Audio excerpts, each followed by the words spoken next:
Des milliers de photos, Elliott Erwitt était un boulimique d'images, des photos cocasses, drôles, iconiques bien sûr et parfois même politiques à son insu, comme celle-ci, une discussion de cuisine entre Richard Nixon et Nikita Khrouchtchev en 1959. Elliott Erwitt a été invité pour faire des pubs pour des réfrigérateurs, des frigidaires, dans une foire agricole en URSS.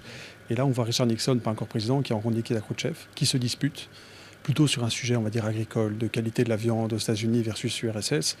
Et en fait, cette photo-là a été reprise par Nixon pour sa campagne présidentielle, pour montrer à quel point lui pouvait tenir tête à l'URSS. Et c'est grâce à ça qu'il a gagné les élections présidentielles. Mais pas de geste politique dans la tête d'Elliott Erwitt, juste une façon légère, décalée de regarder ses contemporains. Ça fait beaucoup de bien d'avoir ce côté positif, d'avoir justement toutes ces photos à la fois colorées comme on voit derrière moi, mais aussi le noir et blanc. Et même dans le noir et blanc, il a beaucoup de photos pleines d'humour. Et c'est ça qu'on recherche. L'humour présent, bien sûr, comme dans sa série sur les chiens, réalisé, il faut le dire, avec trucage. Quand vous verrez l'exposition, vous allez remarquer que tous les chiens ici ont les oreilles levées. Et ça, c'est parce qu'il a un accessoire, un petit klaxon, poète-poète. Et à chaque fois avant de faire la photo, il lançait le klaxon. Comme ça, le chien avait l'attention vers le photographe. La plupart des photos qu'on peut voir dans cette expo très complète et passionnante ont été prêtées par la célèbre agence de presse Magnum, dont Elliott Erwitt était un des membres éminents.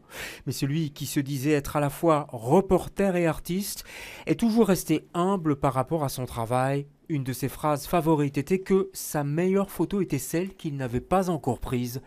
Difficile de faire plus modeste.